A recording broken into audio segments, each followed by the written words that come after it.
Welcome to Nida the voice of the oppressed. आज हम बहुत ही ब्लेस्ड हैं कि हमारे साथ एक बहुत ही मुअज़्ज़ज़, बहुत ही खूबसूरत शख्सियत मौजूद हैं, डॉक्टर वहीदुज़्ज़मा तारिक। डॉक्टर वहीदुज़्ज़मा का थोड़ा सा तारुफ मैं करवाऊंगी कि ये एक वेटरन आर्मी मैन है और मेडिकल प्रोफेशन से इनका ताल्लुक़ है और खैर से इन्होंने department of virology arm forces institute of pathology को इस्टेब्लिश करवाया था रावलपिंडी में। दैट मीन्स पायनियर थे वो इस डिपार्टमेंट के और मेन पर्सन रहे बहुत अरसा। उसके अलावा इनका इल्मी और अदबी जो मकाम है वो बहुत वसी और बुलंद है। फ़ाज़िल फ़ारसी रहे, फ़ाज़िल उर्दू भी हैं। एमए पर्शियन में इन्होंने जब किया उसमें इन्होंने गोल्ड मेडल हासिल किया। पीएचडी इन्होंने की पर्शियन लैंग्वेज और लिटरेचर के अंदर और इकबालियात के ऊपर इनका बहुत अबूर इनको हासिल है। और इकबाल की जो पर्शियन पोइट्री है उसके मतलब उसको पढ़ाते रहे हैं, लेक्चर्स देते रहे हैं वॉलंटरली। बहुत जगहों पे इन्होंने लेक्चर्स दिए हैं और इन्हें समझा जाता है एक ज़िंदा पर्शियन पोएट जो कि बड़े सगीर के अंदर एक यानी आज के दौर में ये एक बड़ी यूनिक सी चीज़ है कि बड़े सगीर के अंदर एक पर्शियन पोएट हो और इनको रिकग्नाइज़ करते हैं इरानियन लिटरेचर जो पूरी मतलब उसके फैकल्टी के अंदर इनको रिकग्निशन मिलती है। और इन्होंने तकरीबन 20 किताबों से ज़्यादा लिखी हुई हैं और इसके अलावा और भी यानी आर्टिकल्स वगैरह वो तो बेशुमार हैं इनके। और कुछ किताबों का मैं नाम लेना चाहती हूँ यहाँ पे, जिसमें एक तो है Iqbal and sages of the east और फ़िक्र अजम और अल्लामा इकबाल और अहले फ़ारिस की इल्मी और अमली मीरास और इकबाल नक्श हाय हफ्त रंग। ये तमाम इनकी किताबें हैं। इसके अलावा भी इन्होंने बहुत सारी ज़ाहिर बुक्स लिखी हुई हैं। और मैं वेलकम करना चाहूँगी डॉक्टर साहब कि आप आपने अपना कीमती वक्त में से इतना निकाला और थोड़ा सा जो स्टार्ट मैं करना चाह रही हूँ वो मैं आपसे ये बात पूछना चाह रही हूँ कि इकबाल का जो मैसेज है वो आप समझते हैं कि मतलब आप जैसे जो चंद चीदा लोग हैं वही उस मैसेज को लेके चल रहे हैं क्या? ये मैसेज हमारी नौजवान नस्ल तक पहुंच रहा है? कैसे ये उन तक पहुंचेगा और कितनी अहमियत है इसकी आपकी नज़र में? बहुत शुक्रिया आपका। जहाँ तक हज़रत इकबाल का ताल्लुक़ है, ये मैसेज जो है वो कंटिन्यूसली रहा है। मैं अभी 2024 में 25 में 2 मौक़ों पे अमेरिका में मुझे इकबाल याद के लिए बुलाया गया, इकबाल पे लेक्चर देने के लिए। मुख्तलिफ़ यूनिवर्सिटीज़ में, यूनिवर्सिटी ऑफ वाशिंगटन में, बेलिवर कॉलेज में, मुख्तलिफ़ स्टेट्स में। तो इससे आप अंदाज़ा लगाएँ कि इंटरेस्ट तो उधर भी है। People want to know about Iqbal. Iran में भी मैंने लेक्चर दिए हैं। राइट। यूएई में हम 10 साल हर महीने वहाँ अच्छा। एम्बेसी में लेक्चर देते रहे। राइट। इंग्लैंड में भी तो मतलब ये है ना कि एक तो डिसकंटिन्यू नहीं हुआ। मैंने ये महसूस किया है कि आपको अप्रोच करना होता है यंगर जनरेशन को। और यंगर जनरेशन जो है, अब मेरी क्लास ठीक-ठाक रश होता है, लोग आते हैं, अच्छा। मुख्तलिफ़ शहरों में भी जाते हैं। ठीक। इसलिए पहली बात तो ये है कि रेलेवेंस इकबाल का ना ख़त्म हुआ है और ना होगा। ठीक। ये एक बड़ी इम्पोर्टेंट। दूसरी चीज़ ये है कि इस मुल्क के लिए इसलिए ज़रूरी है कि इस मुल्क के वो नक्काश यानी इस आर्किटेक्ट हैं, उन्होंने इस मुल्क का फ़िक्री तौर पे सोचा। अगर कौम अपने आर्किटेक्ट को भूल जाए, अब अमेरिका की मिसाल है, हालाँकि उनकी बहुत लंबी चौड़ी हिस्ट्री नहीं है, लेकिन वो उसको बेंजामिन फ्रैंकलिन को समझते हैं अपना बेसिकल फिलॉसफर। लेकिन आप देखो उसमें कितने साल हो गए हैं। 1770 में एक्टिव थे, 75 में फिलाडेल्फिया में गया हुआ हूँ उनकी जगह, उनकी हिस्ट्री भी पड़ी हुई है। वो देख लें या उनके बाद उनकी वो देख लें, ये जॉर्ज वाशिंगटन, उनके अक़वाल हर जगह लिखे हुए हैं और कोई नहीं कहता कि वो इर्रेलेवेंट हो गए हैं। तो उनको समझते हैं कि उनकी बेसिस है उस मुल्क की ना। इसी तरह आप अगर पर्शियन के तनाज़ुर में देखें, वास्ट, मैं फ़ारसी को या पर्शियन को ईरान के साथ वाबस्ता नहीं करता, मैं बर्रे सगीर के साथ, सेंट्रल एशिया के साथ एक बड़ा वाइड एक उसका स्कोप है। तो क्या रूमी तो नहीं हुए अभी तक 800 साल में इर्रेलेवेंट, हाफ़िज़ नहीं हुए, सादी नहीं हुए, तो व्हाई दे आर अलाइव? वो इसलिए अलाइव हैं कि उनका मैसेज इतना स्ट्रॉन्ग है कि उस सेंचुरीज ने उनको डिम नहीं किया। इस तरह एग्जैक्टली। इकबाल का पैगाम भी मांद नहीं पड़ेगा मेरे ख्याल के मुताबिक। बिल्कुल ठीक है। जी। लेकिन एज अ नेशन क्या हमने उनको वो जगह दी है, जैसे कि आप बता रहे हैं कि जैसे फ्रैंकलिन के आप बता रहे हैं कि वो किस तरह से उनको हर जगह मतलब इकबाल को की निशानियां या उनकी लाइक दिखता नहीं है कि वो मौजूद हैं, और उनका जिक्र या सिर्फ इकबाल डे मनाया तो जाता है एक सरसरी तौर पे, लेकिन अवामुन नास में मुझे उनकी मौजूदगी जो है ना वो कम दिखाई वो देती आप सही फरमा रहे हैं। वजह उसकी दो चीज़ें हैं। एक तो 70% है। उनकी पोइट्री पर्शियन में है। हुँ। आप ईरान में चले जाएं तो आपको सड़कों पे उनके अशार नज़र आएंगे। अच्छा, राइट। कोई ऐसी जगह नहीं है जहाँ कोई रोड या कोई इदारा कोई हुँ, तालीम उनके नाम पे ना हो। हुँ, हुँ, और उसके बाद उनके कोर्स में अगर देखें, जो सिलेबस है उसमें राइट, इकबाल का बहुत ज़्यादा शेर है हमारी निस्बत, राइट, 8-10 गुना है। राइट, एक तो राइट। ये है कि हमने क्यों उनको पीछे किया, हुँ, हुँ, रीज़न। और जो शेर लिखे भी हुए हैं हुँ, हुँ, इसी जगह लाहौर के अंदर भी, लाहौर कैंट के हुँ। कुछ स्कूलों के बाहर, वो इकबाल की भी नहीं है जो इकबाल के नाम से लोगों ने मंसूब किए हो। जी, ये भी एक बहुत अलमिया है। तो जहालत है। हुँ, और दूसरा ये है कि मैं अक्सर कहता हूँ कि इकबाल इंटेलेक्चुअली बहुत ऊपर थे हुँ, और उनके जो कंटेम्परेरीज थे हुँ, वो अंडरस्टैंड करते थे। राइट, वक्त राइट, गुजरने के साथ साथ हमारी कौम जो है वो इंटेलेक्चुअल बैंक्रप्सी का शिकार हुई है। एग्ज़ैक्टली। अगर आप वो ज़हनी लेवल को देखें तो हुँ, हमें ज़हनी तौर पे हम पस्त हुए हैं। एक तो एग्ज़ैक्टली, ये है कि ज़हनी एग्ज़ैक्टली, तौर पे हमें ऊपर करना पड़ेगा राइट, और राइट, राइट। दूसरा वही तरीका अडॉप्ट करना पड़ेगा कि इकबाल के जो शेर, मतलब मुझे किसी ने कहा पिछले साल के मैं छापना चाहता हूँ कैलेंडर, हुँ, हुँ, 12 महीने का, हर महीने इकबाल की गज़लें होनी चाहिए, हुँ, उनके शेर। राइट, तो उन्होंने मुझे कुछ दिखाए, राइट, उसमें 12 से 4 महीने ऐसे थे वो शेर थे जो इकबाल के नहीं थे। एग्ज़ैक्टली। तो उसमें ये पहली बात तो ये है कि हम जैसे लोग हैं जिनको हुँ, इकबाल का पता, उनसे पूछ लें, हुँ, ठीक? और जो हुँ, करना चाहते हैं वो भी अगर गलत इकबाल को प्रोजेक्ट करें तो वो फिर कितना मज़ा नहीं अफ़सोस। आएगा, ठीक हुँ, है? तो दूसरी चीज़ ये है कि हमारे वाक़ई टीवी पे हुँ, हुँ।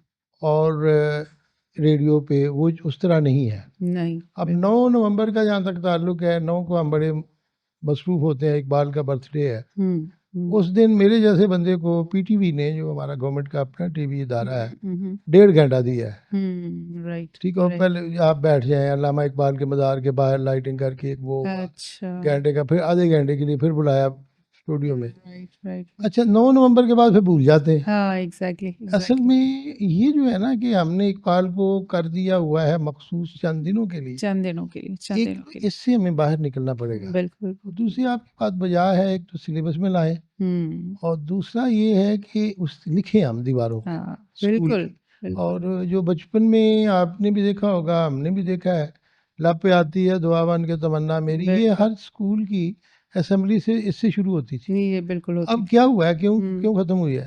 मतलब हुँ। कोई रीज़न होगी ना बिल्कुल, उसको उसके बिल्कुल, पीछे। बिल्कुल, बिल्कुल। तो अगर हम इन चीज़ों को रिवाइव करें तो मेरा ख़्याल है कि इतना मुश्किल नहीं है इकबाल को, हुँ, हत्ता कि इकबाल के फ़ारसी कलाम को समझना भी मुश्किल नहीं है। मुश्किल नहीं। और मैं जो चैलेंज करता हूँ, मैंने मेरी क्लास में आ जाया करें, मेरे आप देखें यूट्यूब पे मेरे लेक्चर, तो हम बिल आपको बताते हैं। बिल्कुल। तो एक तो कौम शाई है, हुँ, दूसरा मेरा इंटेलेक्चुअली पीछे रह गए हैं और तीसरा हम आसान तलब हो गए हैं कि चीज़ें बिल्कुल हमें ऐसा ईज़ी ही है। मिल जाएँ। तो हुँ, ईज़ी तो कुछ नहीं मिलता। बिल्कुल, वो बिल्कुल, उसने बिल्कुल। कहा था ना इकबाल को, जब यूसुफ सलीम चिश्ती ने कहा, हुँ, हुँ, हुँ, हुँ। अल्लामा की किताब छपी थी क़याम मशरिक़, अच्छा, कि सही। अल्लामा साहब आप ये बताएँ कि मैं किताब पढ़ता हूँ मुझे समझ नहीं लगती। राइट।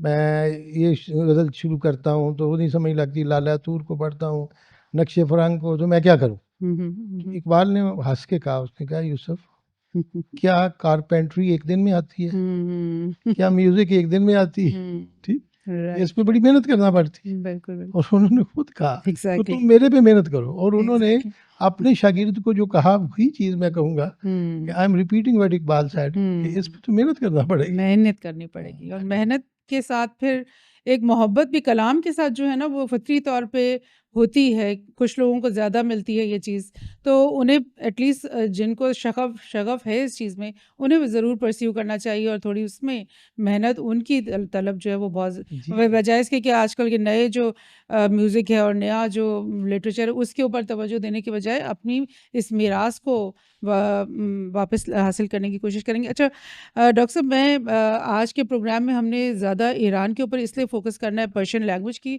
वजह से भी, और क्योंकि आजकल एक बहुत बड़ी एक वॉर वहाँ पे चल रही है, और ऐसी वॉर जिसके बारे में बहुत सारे एनालिस्ट कहते हैं कि वर्ल्ड वॉर 3 का शाखसाना भी बन सकती है, तो इसलिए उस कॉन्टेक्स्ट में हम जाएंगे। लेकिन उस पे जाने से पहले मैं कुछ इकबाल की बातें, जो क्योंकि मैं भी बहुत ज़रा बहुत मेरा मतलब दिली एक उनके साथ रब्त है, मैं भी बहुत पढ़ती रही हूँ जवानी में भी अभी तक।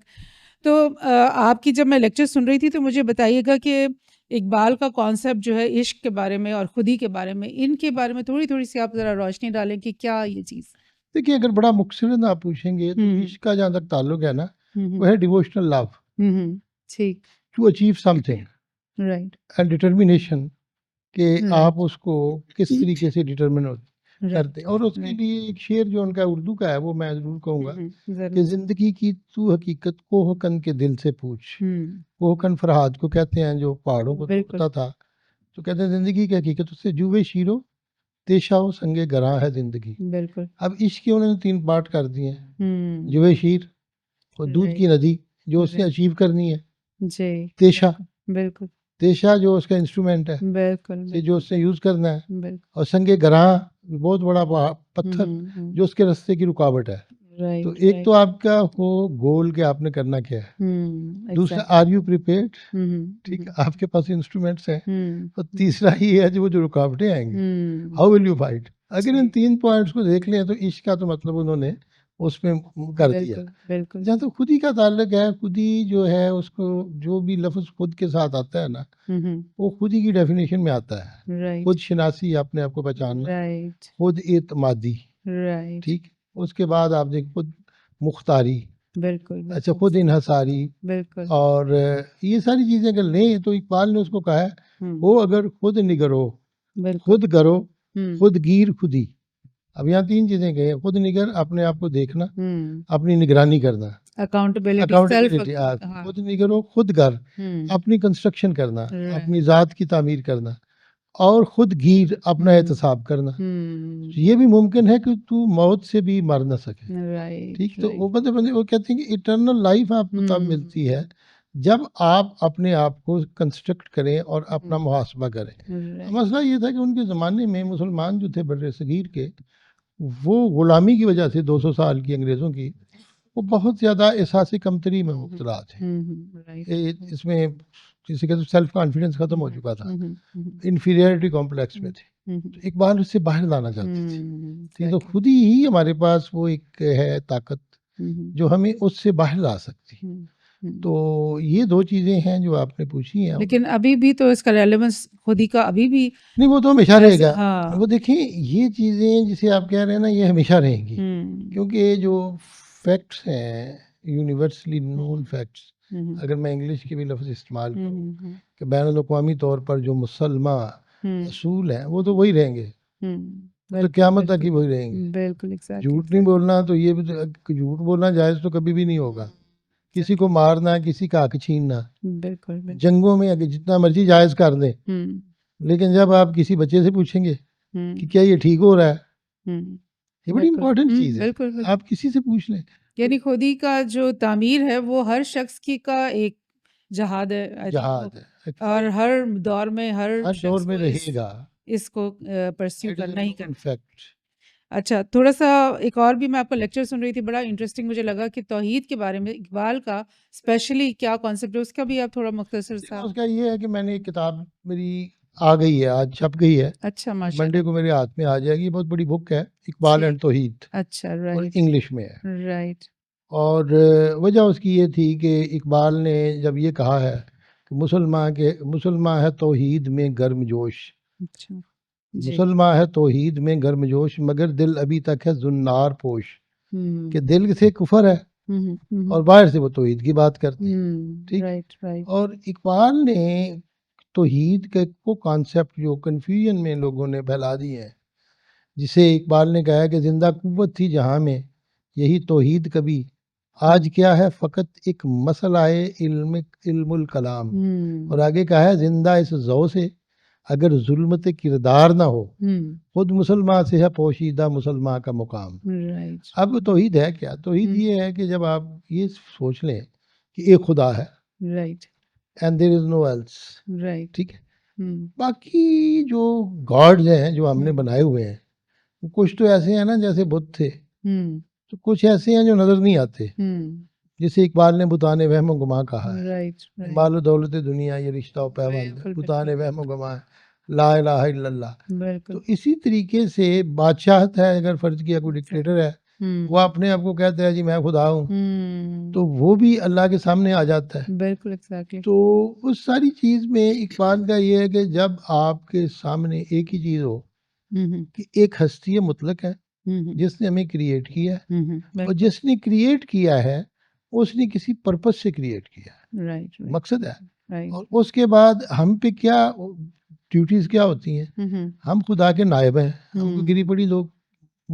एक इंसान जो है आदम की औलाद, वो गिरा पड़ा नहीं है, वो खुदा का नायब है, उसने वो काम करने हैं जो खुदा ने उसको सौंपे हुए हैं। मिसाल के तौर पे अल्लाह की सिफात है इल्म देना, शिफा देना, ठीक है, रिज़्क देना, ठीक। वो इंसान से भी खुदा एक्सपेक्ट करता है कि मेरे वाले काम करो।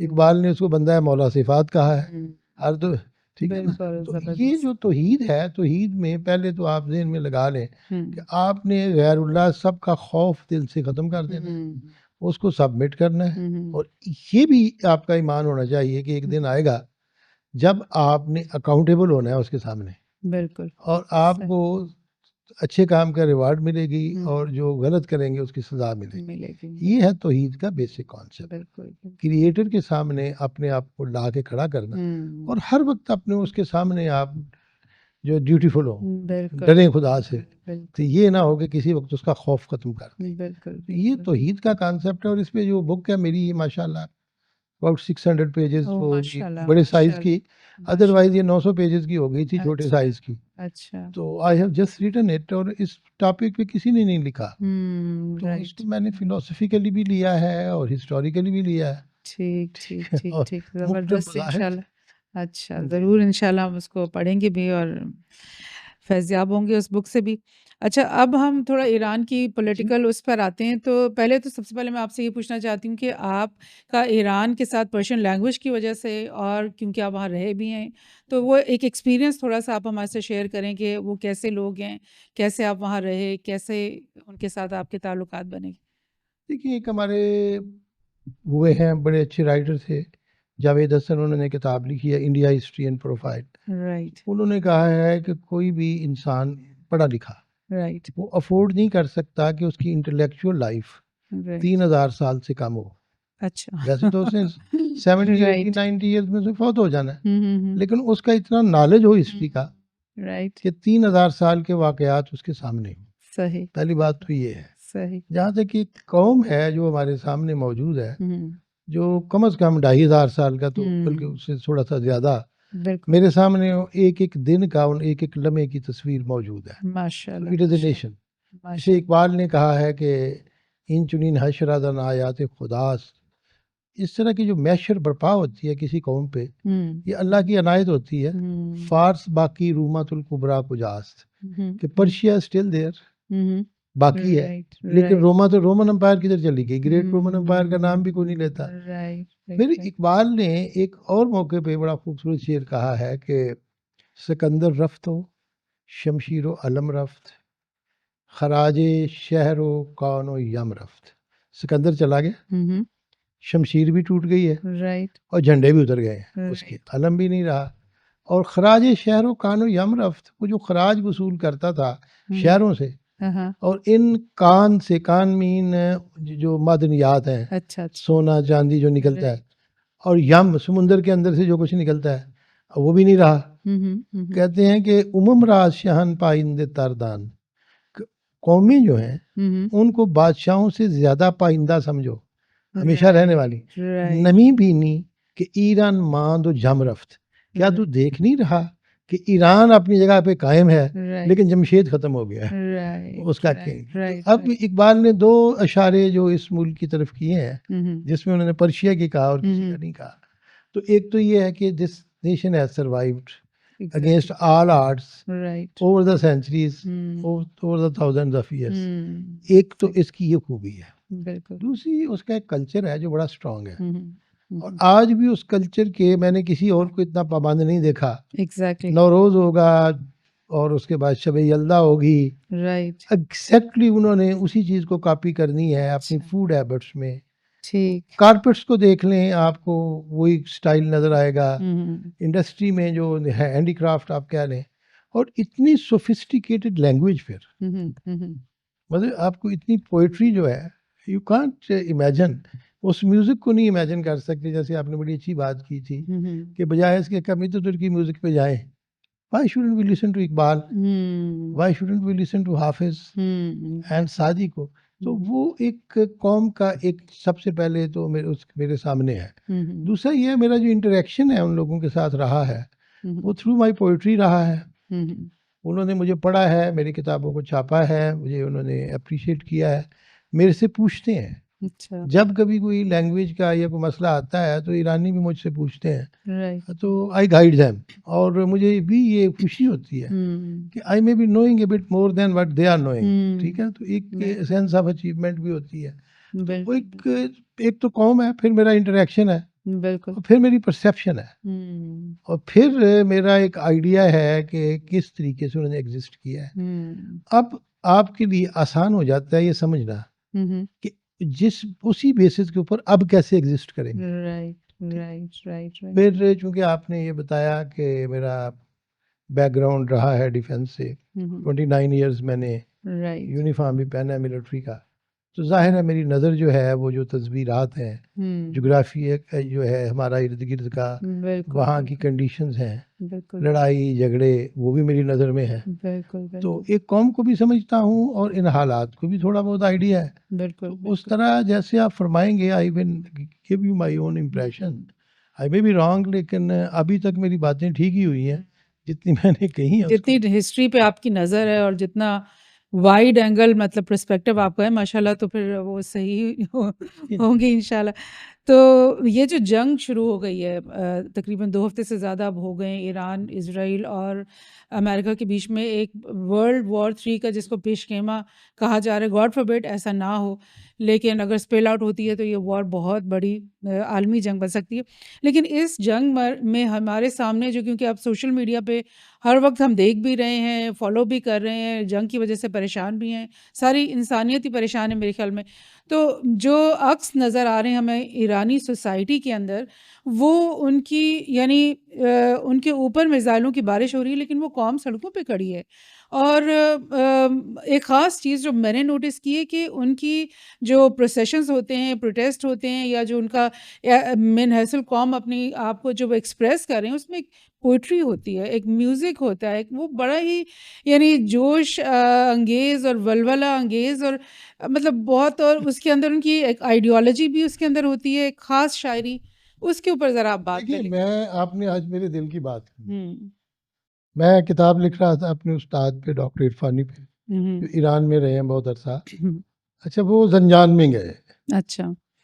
अच्छा, जंजान एक शहर है जो ईरान के तबरेज़ हुँ, हुँ। और तेहरान के हुँ, दरमियान हुँ, है। हुँ, हुँ।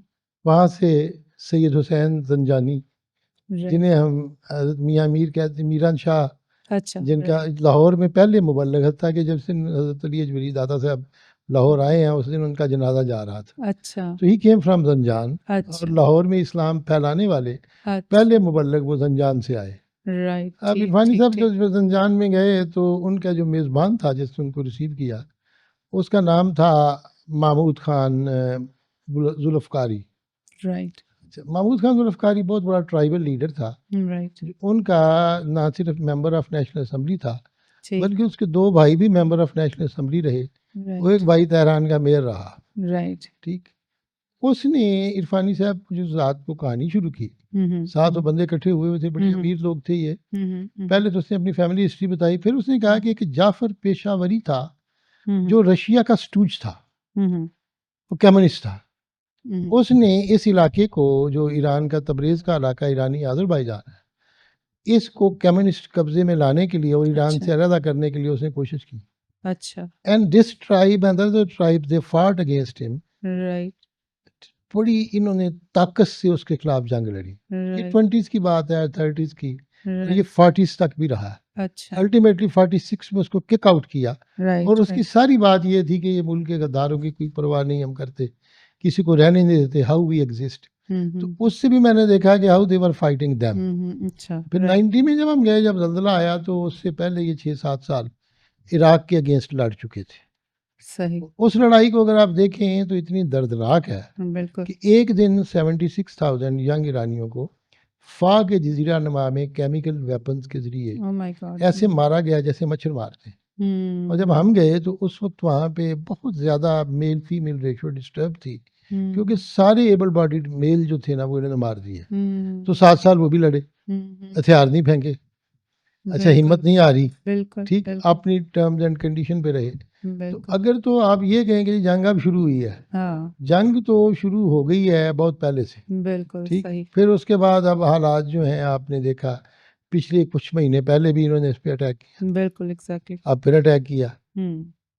अब जो हालात इस वक्त हैं, हम्म। इस वक्त इसराइल ने अटैक किया ना, बिल्कुल। अकेला शायद ना फाइट कर सकता, बिल्कुल ठीक। नहीं कर सकता। और इकबाल की बात हो रही थी तो इकबाल ने कहा तेरी दवा ना जनेवा में है ना लंदन में, हम्म। फरंग की रगे जहाँ पंजा यहूद में है, हम्म। ठीक। अब वो एग्जैक्टली। उसको ले आए हैं एग्जैक्टली। और एग्जैक्टली। बड़ी दूर से लाए हैं, हम्म। ठीक। ठीक। अब एक कौम जिस जुग्राफिए में, देखिए आप अपना जुग्राफिया नहीं चेंज कर सकते, बिल्कुल। हिस्ट्री चेंज कर सकते हैं, बिल्कुल। ठीक।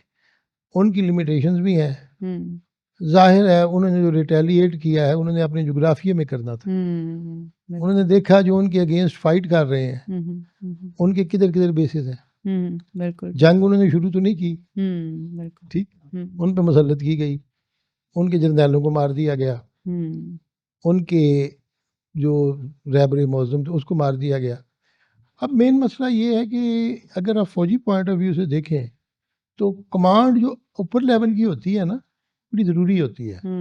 वो इसलिए ज़रूरी होती है कि वो न्यूट्रलाइज करते हैं और बड़ी चीज़ों की नज़र बड़ी वसी होती है, ऊपर भी देख रहे होते हैं, नीचे भी देख रहे होते हैं। और जो मिड लेवल की कमांड होती है उसको कंट्रोल में रखते हैं, ठीक, अपने रिसोर्सेज का पता होता है। अगर आप उसको ख़त्म कर दें तो उसके बाद क्या होता है, क्यास हो जाता है, एक माप की सूरत हो सकती है, ठीक है। और ये जो सिचुएशन उन्होंने क्रिएट करना चाहिए है, गो के इन्होंने अपने आप को वेल कंपोज रखने की कोशिश की है, लेकिन अगर उनकी लीडरशिप होती तो शायद इनके लिए हालात और बैलेंसिंग और मैच्योर होते, ठीक। इसमें थोड़ी सी इमेच्योरिटी का एलिमेंट इसलिए नहीं है कि कौम इमेच्योर है, कौम मैच्योर है, लेकिन ये जो हालात मुसल्लत किए गए हैं इसमें थोड़ा सा आप देख रहे हैं। राइट। उस वजह से आपको बाज़ औक़ात फील होता है कि कुछ ऐसे टारगेट्स के ऊपर वो भाग रहे हैं जहाँ शायद वो ना फेंकते तो बेहतर होता, ठीक। उन्होंने अपने आप को ज़्यादा फैला लिया है, इतना एक्सपेंड ना करते तो कुछ चीज़ें हैं जो इस वजह से हुई है कि आपने चुन चुन के उनके लीडरशिप को ख़त्म लेकिन किया। एक ख़ास चीज़ आपने भी नोट की होगी ईरानी कौम के अंदर जो और बिल्कुल यूनिक लगती है मुझे कि जैसे ही उनका कोई जनरल मतलब असैसिनेट किया जाता है या उनका कोई लीडर असैसिनेट किया जाता है तो उसकी जगह लेने के लिए 3-4 नए मौजूद होते हैं, like they are ready prepared for this thing कि हमने जगह को खाली नहीं छोड़ना। देखिए मैडम, वो आपकी बात बुझा है, हम्म। लेकिन ट्रेनिंग लेने में हम्म। और उस जगह मैच्योर होने में exactly. It take some time, ठीक है ना। एग्जैक्टली। एक तो मैं ये एग्जैक्टली। फैक्टर ज़रूर कहूँगा। हम्म।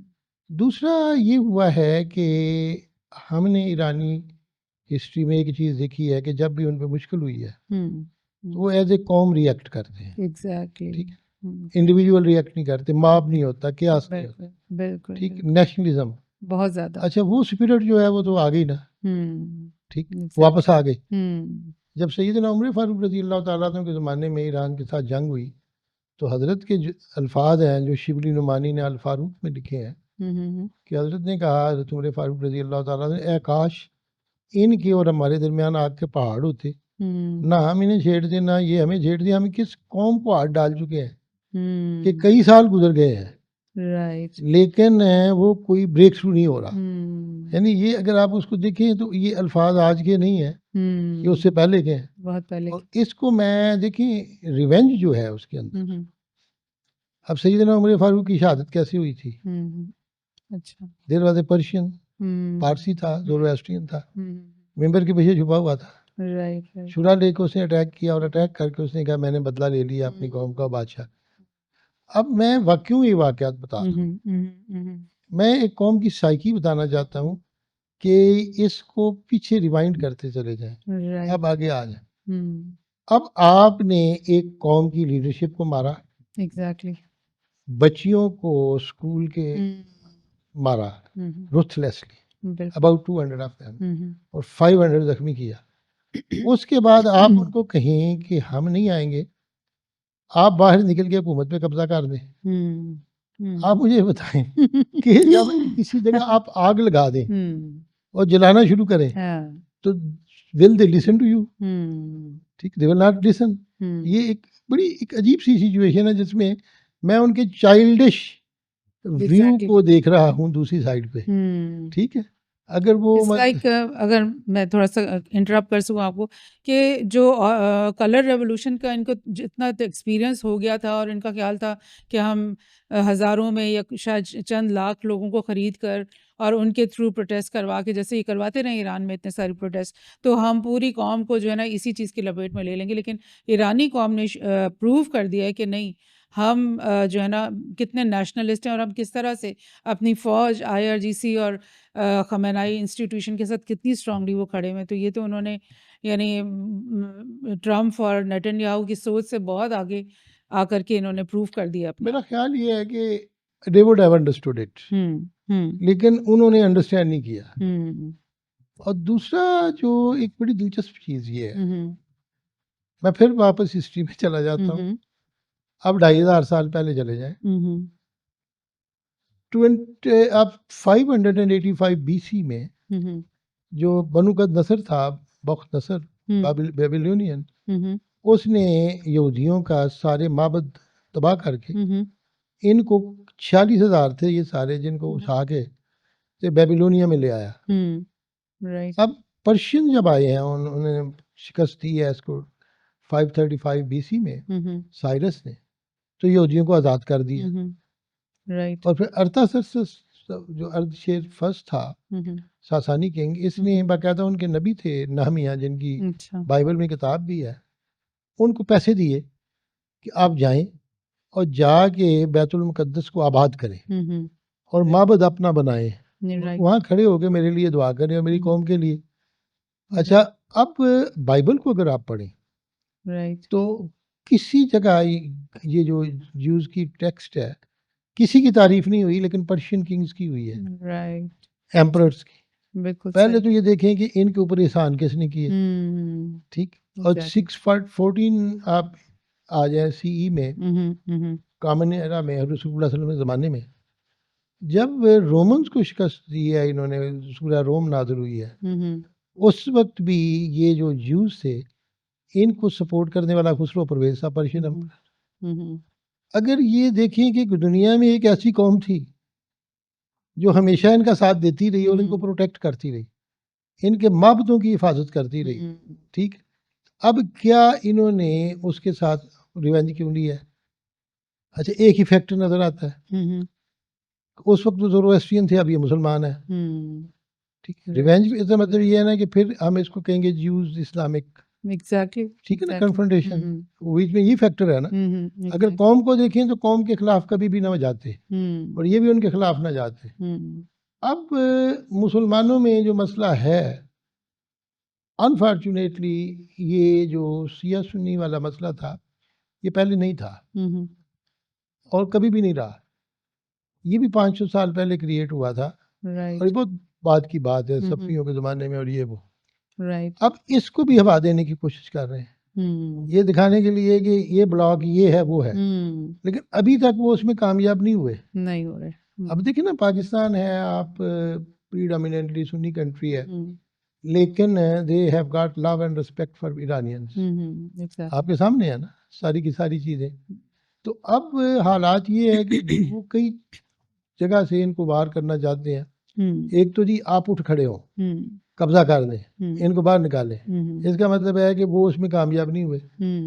दूसरा ये है कि जो मुस्लिम वर्ल्ड है इसको दो हिस्सों में तकसीम कर दें। अच्छा, they have failed to do that. ठीक। अब तीसरी चीज़ जो है वो ये है कि इनको इतना मारें कि ये खुद ही हार जाए, हार खा लें। ठीक। अब वो भी नहीं हुआ अभी तक। एग्जैक्टली। अब उनको अगर देखें पर्शियंस को, तो ईरानियंस को, तो इस वक्त वो जो उनके पास है वो क्या है? आपने हॉर्मुज़ को बंद करना, ये कर सकते। अपने अपोनेंट्स के इंटरेस्ट को हिट करना, वो भी वो कर रहे हैं। तीसरी चीज़ ये है कि अपने मुत्तहिद रहना। एग्जैक्टली। आगे चल के जो चीज़ जिस पे एक और चीज़ बड़ा इम्पोर्टेंट फैक्टर है कि ईरान के अंदर कुछ ऐसी बिल्डिंग्स हैं जो एक एक बिल्डिंग ताजमहल की तरह है। अच्छा 52 के करीब ऐसी बिल्डिंग जिनको यूनेस्को ने अच्छा अच्छा अच्छा प्रोटेक्टेड करार दिया है, अच्छा। यूनाइटेड नेशंस ने, और उसको इंटरनेशनल हेरिटेज करार दिया है। उस पे इन्होंने मिसाइल मार के उनको तबाह किया है। अब मुझे ये बताएं कि यूनेस्को का बैनुल-अक़वामी हेरिटेज विरसा ये एक कौम का नहीं है, ईरान का नहीं है, पूरी वर्ल्ड का है। एग्जैक्टली। ठीक। अब उसको आप हिट, और उसमें लगे कितने हैं? कुछ 700 साल पुरानी बिल्डिंग है, कुछ 600, 800 सेंचुरीज लगी हैं उनको बनाते हुए, बनने में, और उनको मेंटेन रखना। और एग्जैक्टली। जब इस्लाम आया है, इस इलाकों को फतह किया है, इस्लाम ने सारी बिल्डिंग्स को प्रोटेक्ट किया है। सारी बिल्डिंग्स, किसी को डिमोलिश नहीं किया, रिपेयर किया है, राइट हत्ता कि इबादत गाहों को प्रोटेक्शन दी है, राइट मंदिरों को प्रोटेक्शन दी है। राइट बड़े सगीर, मतलब इससे ज़्यादा क्या हो सकता है? तो ये एक अगला फैक्टर है जहाँ पे ये उस सिविलाइजेशन पे हिट कर रहे हैं, राइट कौम पे हिट कर रहे हैं, उनके रिसोर्सेज पे हिट कर रहे हैं, एंड देन उस ग्रेट पर्शियन सिविलाइजेशन पे हिट कर रहे हैं जो आपके सामने है। एग्जैक्टली। अगर इन सारे फैक्टर्स को आप देख लें तो आपको पता चलता है कि मॉरली, एथिकली, एथिकल वो किधर खड़े हैं और ये किधर खड़े हैं। एग्जैक्टली ठीक। एग्जैक्टली। अब आगे जो कुछ हो रहा है, आज आपके सामने है हालात। कर्क का आइलैंड, बिल्कुल जहाँ से 90% ऑयल उनका जाता है, जी बिल्कुल। और ये जहाँ पे हुर्मुज़ चैनल है उससे 300 मील शुमाल में ये जजीरा है जो 40 किलोमीटर समुंदर के साहिल ईरान से इस तरफ आगे बूशहर के पास। अच्छा, कल वर्ल्ड का फर्स्ट उस पे उन्होंने बम्बार्डमेंट की। ठीक। अब ऑयल की सप्लाई उसको, अच्छा अगर आप ये कहेंगे कि हमने ये करना है, तो क्या वो आपको नरमी देंगे? उनको कहेंगे जी आप जाने दें, अब ये ना करें। तो हालात इस तरह के हैं कि जो लॉजिस्टिक्स है, वर्ल्ड की जो सप्लाई है, गैस की सप्लाई है, ऑयल की सप्लाई है, वो भी इस जंग की वजह से मुतासर हो गई।